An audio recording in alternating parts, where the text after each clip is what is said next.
Bos, mau panen cuan dari potensi lokal? Bisa banget dong. Salah satunya lewat potensi hasil laut. Seperti di Bali, ikan hasil tangkapan nelayan bakal diolah jadi ikan pindang nih bos. Langsung aja kita kenalan sama salah satu pengusaha pemindangan ikan yang ada di Pasar Kusamba, Bali. Hai bos, saya Nyoman Sudiasih, pengusaha pindang yang ada di Bali di Kelungkung Kusamba. Ini ikannya yang sudah matang. Penasaran? Tetap di cuan bos.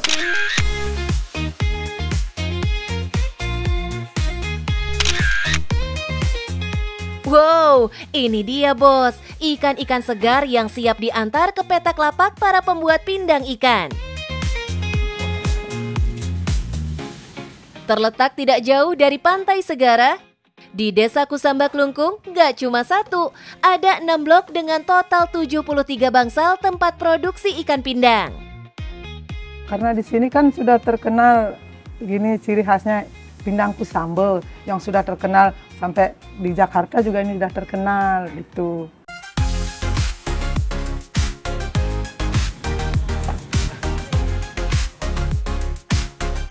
Diproses dengan cara tradisional oleh tangan-tangan terampil, ikan pindang di sini punya tekstur yang padat tapi tetap lembut, dengan cita rasa gurih alami laut yang benar-benar nempel di lidah.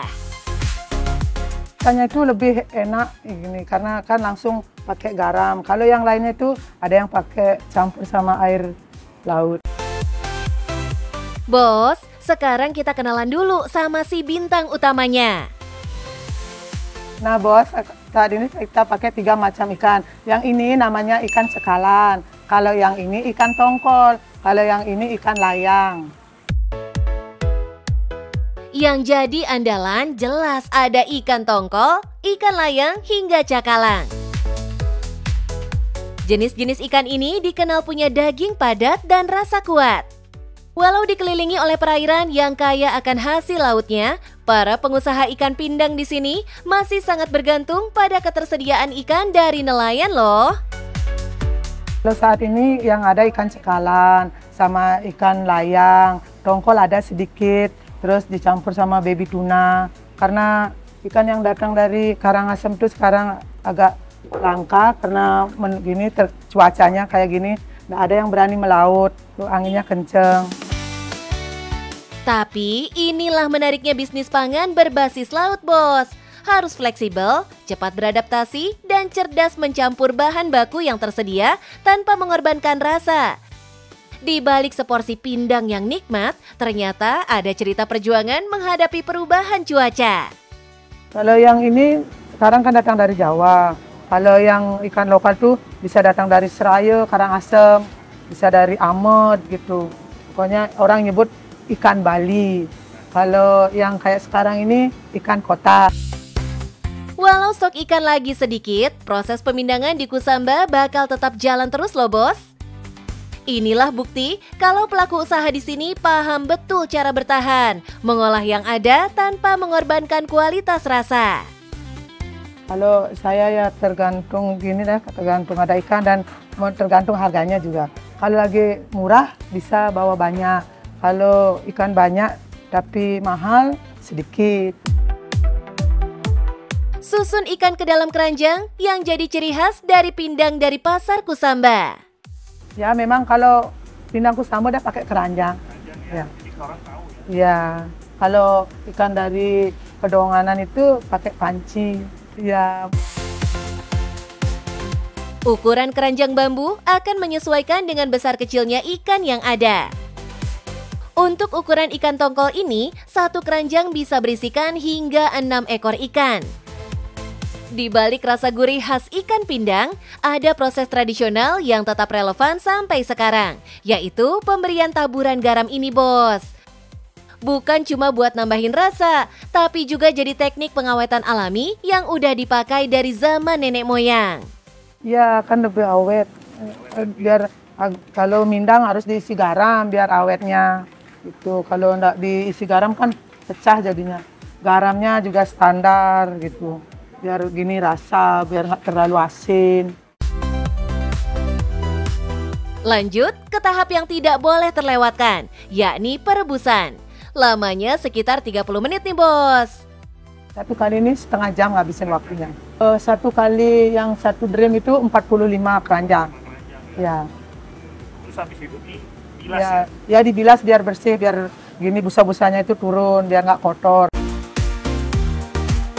Bos, walau ombak tinggi dan pasokan ikan kadang susah ditebak, produksi di Pasar Kusamba tetap jalan terus loh, Bos.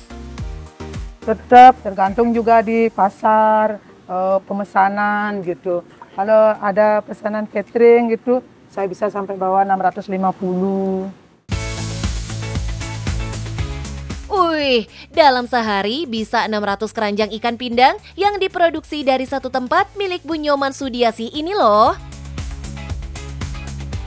Nah, yang penasaran sama harga yang ditawarkan, boleh spill nggak, Bu? Kalau saat ini yang kayak gini bisa 45 satu keranjang.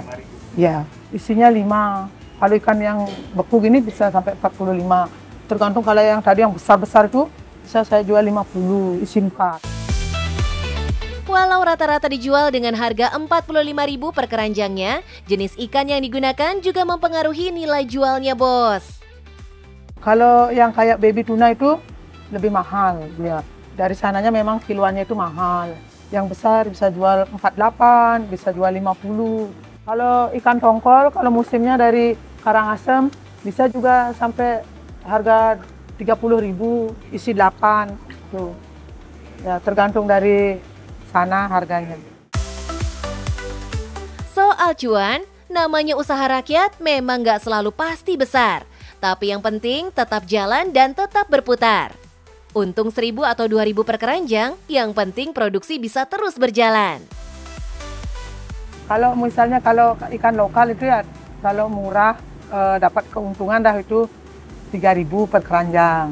Ya, kalau musim kayak sekarang ya mungkin dah 1.000, 2.000 dah, karena terlalu mahal kan. Orang juga nggak terlalu mahal, terjangkau lah gitu. Ya kita mau gimana, kan sudah pekerjaan ya setiap hari. Biar langganan itu nggak hilang, gitu. Ya 1.000, yang penting kita jalan. Ini bukan cuma soal jualan ikan pindang, tapi strategi mempertahankan pasar yang udah percaya dan royal. Saya liburnya cuma nyepi aja. Ya, kecuali nggak dapat ikan gitu. Tapi ya saya Astungkare dapat aja lah ikan, walaupun sedikit, kita tetap jalan.